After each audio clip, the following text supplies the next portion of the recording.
মাত্র 35 টাকা একটা প্লেটে তোমরা পেয়ে যাবে 10টা chicken pakora, 5 piece chicken momo, যার দাম থাকবে মাত্র 45 টাকা। দোকানের নাম মিস্টার মিডল ক্লাস চায়ওয়ালা। মোটামুটি সিটিং অ্যারেঞ্জমেন্ট ভেতরে বলতে পারো ওই অ্যাটলিস্ট 8 জন মতো বসতে পারবে। আচ্ছা, তো এখানে আমি বড় করে মেনু কার্ডটার ছবিটা দিয়ে দিলাম, তোমরা এখানটা পজগুলো একটু দেখে নিয়ে দামগুলো।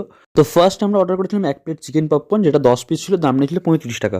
যথারীতি যেমন চিকেন পপকর্ন হয় সেরকমই হালকা একটা কঠিন দেওয়া ছিল, একটা মশলা দেওয়া ছিল এবং খেতে ভালো ছিল জিনিসটা।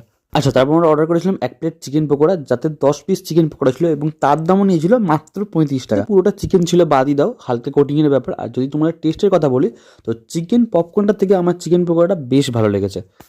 মানে ওটা তো ভালো ছিলই, বাট এটা কিন্তু ওর থেকে আরো বেশি ভালো খেতে। এবং সবশেষে অর্ডার করেছিলাম 1 প্লেট চিকেন মোমো, যার দাম নিয়েছিল 45 টাকা। আর যদি তোমাদের একটু ভেতরে কোটিংটা দেখাই, মানে ভেতরে চিকেনের স্টাফিংটা, তো দেখতে পাবে ভেতরটা পুরোটাই ভালোভাবে, একদম ভালোভাবে চিকেন দেয়া। আর যদি টেস্টের কথা বলি না, মানে খুব সুন্দর করেছিল, মানে প্রত্যেকটা আইটেম যে কটা